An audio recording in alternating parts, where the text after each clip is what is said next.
I said I think that voice there at the end that says we're going to be able to get this done. It's going to happen. I think that's Governor Otter. I mean, it sounds a lot like him, but I don't know when and where that was recorded because it wasn't on this show.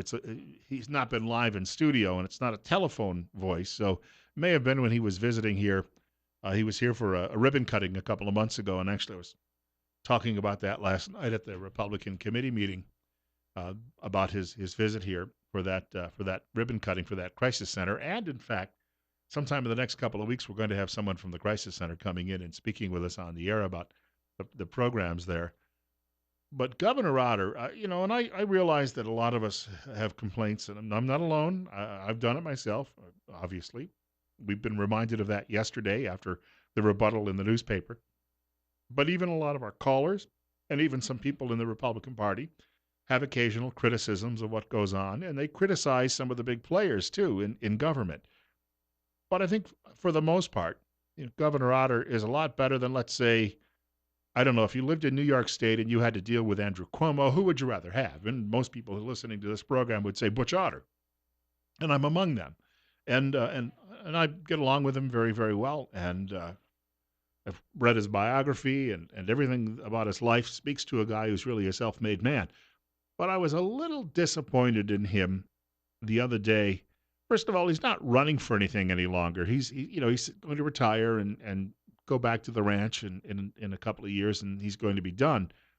But he was doing an interview with public TV last week about the refugee resettlement issue, and he was talking about the president's refugee pause. Now, it was Governor Otter who, on air here, a long time ago, it was really after, I think, the first attack in France, the theater attack, when he was on the air with us and said this program, not just from 7 countries, but this program overall, he was the first big name in Idaho who came out and said we have to have a pause till we sort this thing out. So a great deal of respect for him because a lot of media ignored the fact that he said that, and even a lot of his fellow Republicans pretended they didn't hear it as they continued to cheerlead for the program. But he was saying during this interview with public TV that if we're going to do this, we should at least, and this is the way I'm paraphrasing, but we should give priority to Christian refugees. Now, from my standpoint, that makes complete sense because over the last 8 years, we didn't. And Christians are among the worst persecuted people in that part of the world. There are more Christians being persecuted now than since the earliest days of the church. And Governor Otter, at one time, who'd been considering becoming a Roman Catholic priest when he was young, he's got a good background in his faith. He understands the history of it. Let me put it that way. He knows the history of what's happened to Christians around the world. And I'm a believer, too, that if you're going to be bringing people here, it's easier to culturally assimilate those people who are more familiar with the overall culture. And America, whether it may be post-Christian now, but all of our laws and our mores are still informed by that Judeo-Christian history that we have. So those people would be an easier fit. It's like putting a round peg into a round hole versus a square peg into a round hole and trying to hammer it in. Well, media didn't like what he said. Oh, he's exclusive. Oh, he's not being inclusive. Oh, he needs to say he's sorry and say it right now. Otherwise, we'll write another bad editorial in the Statesman about him. And we'll show him because, 14 people will read that editorial. Ha, ha, ha, ha. But they all hang around and sip Cabernet and eat cheese with us. So they matter. They're important. So Governor Otter's doing a news conference the other day, and somebody brought it up. And I don't know that he backed down, depending on what I was reading. One report said he didn't back down, but all the other reports said, well, the governor moderates his comments about what he said. I read it, and all he said was, well, maybe I could have phrased it a little differently. But that gave the media enough room to say Butch Otter has turned tail on what he said last week. Even though from what I read, that's not exactly what he said. And what he should have said to the media was, hey, the regular folks who do all the living and dying in this state, who pay all of the taxes and work hard, they agree with me and they're behind me 100% with my statement. That's what he should have said. There's no need to apologize for it because culturally these people are a better fit if they're Christians than if they're not. That's not saying I'm against other people coming here. I'm just telling you that I think it's obvious. And if you want to do any research into it, you would find that, yes, Christians indeed are a better cultural fit because it's overwhelmingly still a Christian culture, especially in the state of Idaho. But I wasn't there and I wasn't giving him that advice. And I'm just sharing that with you today because it just shows you media still can't get over itself. 9/11, Bill Colley with you on Top Story on News Radio 1310 KLIX and newsradio1310.com. One of the reasons we're dealing with all of this talk about rebelliousness in this country is in some places they can't get along and go along with the fact that we have a new president who simply they don't like. There was a great cartoon posted by the conservative J.C. Shannon at LinkedIn. I saw it this morning. And it shows a voter, a Hillary voter, waving a rainbow flag and saying that after Election Day, we're all going to have to come together. And then it shows in panel number 2 of the cartoon the election results, and the Hillary voter is standing there all agape at the sign. And then in panel 3, the day after the election, she's holding a Molotov cocktail and getting ready to riot. So much for the liberal left. Well, I mention this because of all of that ridiculous talk coming out of California about the states seceding from the Union. And, well, first of all, a caller made a good point the other day on this program. We're not talking the Joaquin and Imperial Valleys and maybe even northern California. We're just talking San Diego, Los Angeles County, San Francisco, Oakland, maybe Sacramento and Modesto, and that's it. Everything else in California would probably stay with the rest of the Union. So Californians wouldn't pull out of the Union completely. Just a few coastal enclaves would go their own way if this indeed ever were allowed to happen. And most of us are saying, I don't care if they leave. And of course, if San Diego leaves, we're still going to keep the naval base. And they're not going to be able to hold on to that. And the same with the Presidio in San Francisco, and those things would stay.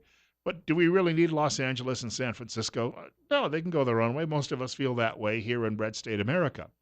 Victor Davis Hanson, the great historian from Stanford University, writing today in the Washington Times, California secession movement shows state out of step. Now, I'm not going to read the whole thing, although it's worthwhile if you get a chance to look at this today. But he's talking about similarities between California today and South Carolina in 1860 and 1861. And they did fire on an American military installation, Fort Sumter. So for all the people who say, well, the South didn't start the shooting, yes, it did. And if somebody shot at one of our bases today, we'd go after them. Hansen writes, like California, South Carolina insisted it could nullify federal laws within its state borders. Like California, South Carolina promised to withhold federal revenues. Like California, South Carolina, and other Confederate states bragged that their unique economies did not need the Union. They boasted that King Cotton had created the wealthiest class in the United States. Silicon Valley now often assumes that Google, Facebook, Apple, and others are near trillion-dollar companies that are a world unto their own. Slavery, he writes, and the extravagant income from cotton warped the Southern economy and culture. A wealthy plantation elite with its millions of exploited slaves ensured that there would be virtually no middle working or small business class. Huge estates were surrounded by the impoverished shacks of servants, hardscrabble farmers, or small businessmen, often fled westward to escape the shackles of wealth disparity. Hansen goes on to write, South Carolina elites were opposed to federal infrastructure projects, such as the building of roads, canals, bridges, and reservoirs, and other such unwelcome progress. Southern aristocrats believed that they were culturally superior in terms of music, art, and literature to other Americans. Now, this is where Hansen sets up the analogy, even though it might not be perfect. California is likewise becoming a winner-take-all society. It hosts the largest numbers of impoverished and the greatest number of rich people of any state in the country. Eager for cheap service labor, California has welcomed in nearly a quarter of the nation's illegal immigrants. California has more residents living in poverty than any other state. It is home to one-third of all the nation's welfare recipients. With just a tenth of the population, it has 33% of all the welfare recipients in the country. And the illegal aliens coming in there to do all of the cheap labor, well, you can equate those to the laborers who were building the South, that is, the slaves. The income of California's wealthy, he writes, seems to make them immune from the effects of the highest basket of sales, income, and gas taxes that take place in the nation. The poor look to subsidies and social services to get by. Over the last 30 years, California's middle classes have increasingly fled the state. The California elite, wishing to keep the natural environment unchanged, opposes internal improvements and sues to stop pipelines, aqueducts, reservoirs, freeways, and affordable housing for the coastal poor. That today, and there's much more of this, but that today, just some of the highlights from his column. Victor Davis Hanson writing at the Washington Times, which if you have a computer, you can easily look up and go to the opinion section and see it. And likely this column will appear at Town Hall and several other conservative websites. But these are issues that will be ignored by mainstream media, and the comparisons will be ignored as well, because mainstream media is in love with all of the California elites, whether they be in the high-tech industry or in the entertainment world or burning buildings at Berkeley. 917, Bill Colley with you on Top Story on News Radio 1310, KLIX, and newsradio1310.com. We're at 48. Just a couple of the quick notes about all of this. Speaking of California, I guess no ruling yet from the Ninth Circuit Court of Appeals on President Trump's refugee pause. Byron York from the Washington Examiner says that the argument that took place before the three-judge panel the other day was a fact-free argument. And he said, unfortunately, even though the judges have been questioning all the way back to the judge in Washington State, who said, well, there's no evidence of any attacks taking place by immigrants from those countries. Well, as it turns out, 60 people born in the 7 countries have been convicted in the last 15 years in this country of terror-related offenses. But nobody even made that argument before the Court of Appeals earlier this week. You're up next. You're on the air with Bill Colley. It's 9:18.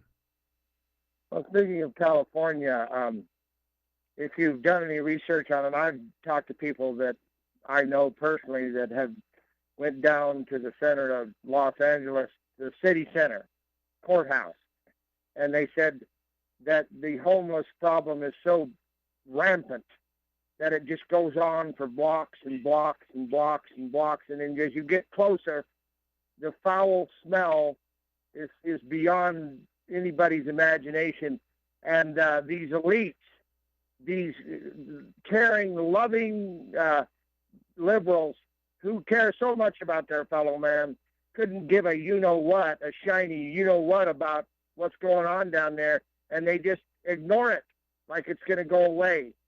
And they're more worried about LGBT problems and global warming, but the social problem right under their noses is ignored. Same way in San Diego, which is getting worse and worse. And then one more quick point about Portland and Seattle. I was in Seattle over the last weekend. I was up in Ketchum skiing at Sun Valley, and I ran into a lady that she admittedly said that she was a liberal from Seattle, and she was from a prominent family up there that I found out by accident afterward. It doesn't matter, really, but it does, because she has influence. And she said this to me and my son. And actually, she said it to my son. She says, I'm a liberal, but our cities, like I said, San Diego, Los Angeles, Portland, Seattle, and others are being ruined. And she defined it this way. It's all that socialism, and I'm a liberal. And it's just, they're falling apart, and these people couldn't give a crap. And, when do we face up to the reality of what we got? Got to let you run on that. But you got the gist, though, and thank you. Short break coming up. It's 9:20. It's not just the socialists and some of these people who are out of control.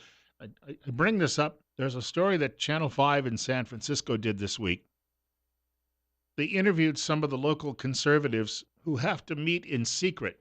Why do they do that? Because they fear for their safety.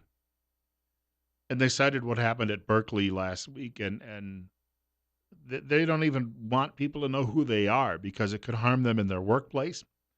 They could be shopping in public, and someone could take a poke at them in the produce aisle. This is how incredibly loopy the left has gotten in this country, but it's not just a disease of the left, it's a disease of the elites. During an American Enterprise Institute program yesterday, Bill Kristol, formerly editor of the Weekly Standard, was speaking with the author Charles Murray, and Mr. Kristol said, well, lazy white people should be replaced in this country anyway. Look, to be totally honest, if things are so bad, as you say, with the white working class, don't you want to get new Americans in who aren't going to be I'm serious. You can make a case that this is going on too long and this is too crazy, probably. And I hope this thing isn't being videotaped or ever shown anywhere. Whatever tiny pathetic future I have is going to be totally collapsed. You can make a case that America has been great because I think John Adams said this at the beginning, right? Basically, if you're in a free society, a capitalist thriving society, after 2, 3, 4 generations of hard work, everyone becomes kind of decadent, lazy, spoiled, whatever. And then luckily, you have these waves of people coming in from Italy and Ireland and Russia and now Mexico who really want to work hard and really want to succeed and really want their kids to live better lives than them and aren't sort of clipping coupons or hoping that they can hang on. And meanwhile, we grew up as spoiled kids and so forth. So in that respect, I don't know why this moment is that different. Bill Kristol, who inherited the publishing empire created by his dad, of course, oh, yeah, I worked really hard. Dad gave it to me. And you lazy white people who look a lot like me, you should all be done with. And what we can do is we can bring in other people to replace you. Ha, ha, ha. And then they can scrub my toilets and mow my yard and clean the pool. They don't cost much either, unlike you. He, along with what? David Brooks. You want to throw in a couple more? George Will. There was a story this week from a writer, I believe she was at the Federalist, and she referred to this group of so-called conservatives as pussycons. In other words, like pussycats. They're a little bit on the weak side, and they keep talking about how we need to have politeness in society and we need to have politeness in politics. And one of the comparisons made is the movie Liberty Valance. They would rather have Jimmy Stewart's character, who gets cold feet when it comes time to shoot the bad guy, and instead they're angry because they got John Wayne's character who actually does it. That is President Trump. Bill Colley with you on Top Story on News Radio 1310, KLIX and newsradio1310.com. It's 9:26. It's 49, and we're on our way into the mid-50s today. Maybe, who knows, maybe it could get even warmer than that. Do we need more heat on that snow and ice that's melting? Well, it depends on where you live. We'll talk about that in a couple of minutes because I'd like to contrast how we treat bad weather here on this side of the country versus how they treat it in the red or the blue states in the Northeast in a few minutes. Share a couple of thoughts with that on that with you coming up. In the meantime, telephone number if you'd like to reach our program today, 736-0300. That's 736-0300. We're down to, as I say, the last 33 minutes of the program today, plus minus a couple of breaks. Yeah, that's plus minus contradictory, isn't it? Well, all right. You might get the idea here. Bay Area conservatives meet in secret out of fear, and I mentioned this a couple of minutes ago. KPIX-TV reports conservatives have been meeting. This is actually coming from the Media Research Center, which picked up the story. Conservatives are meeting in secret locations due to concern over their physical safety. Kate Kagurian, a reporter for KPIX5, asked self-identified conservative Robert Ward, "Do you feel like to continue being a Bay Area conservative, you have to do it in secret?" And he responded, "Yes. Just for my physical safety, I better keep my mouth shut." Now, Hollywood actors who are conservatives, I remember reading this a few years ago. Tom Selleck still gets TV roles because, well, he looks the part. But he might not get the juiciest roles any longer because of his politics. The guy who played Fraser Crane, Kelsey Grammer, another one of your Hollywood conservatives, would hold meetings in secret at his home and would tell people to basically park their cars around the back so people didn't see you or know that you were here. And Vince Vaughn and some of the others who are libertarian to conservative would all get together and they would have these secret political meetings for years because they feared if people elsewhere in the community, in the acting community, knew what they were doing, that they would lose roles because of that. And some of these people claim they have clear evidence that's happened to them. Who was it? Speaking of Kelsey Grammer, his co-star on Cheers for many, many years, John Ratzenberger, who played Cliff Clavin. Ratzenberger was on Bill O'Reilly's show a number of years ago and said that the people I worked with were pretty much okay, that I worked with on a regular basis. But he said it was the other liberals who would come in and work on the show with us as guest stars. And he said they would harass me constantly about my politics. And O'Reilly said, well, just politics. He said, no, my religious faith as well, because Ratzenberger would take his kids to church every week. In other words, they had no choice. They had to go. And he said, I finally told one of these loudmouth liberals, if you raise your kids to believe nothing, they'll grow up to believe anything. And he said, and that still didn't shut him up. 9:30. Bill Colley with you on Top Story on News Radio 1310 KLIX and newsradio1310.com. Ratzenberger, by the way, between acting jobs, used to load and unload trains. So again, it just shows you. Bill Crystal, who grew up with a silver spoon in his mouth, he says we should get rid of worthless white people that he doesn't like so we can have cheap labor come in and, do all of the dirty work around his house. And John Ratzenberger, who actually used to do dirty work, which one of those is the true conservative? 9:30, 47. We've got more coming up on KLIX.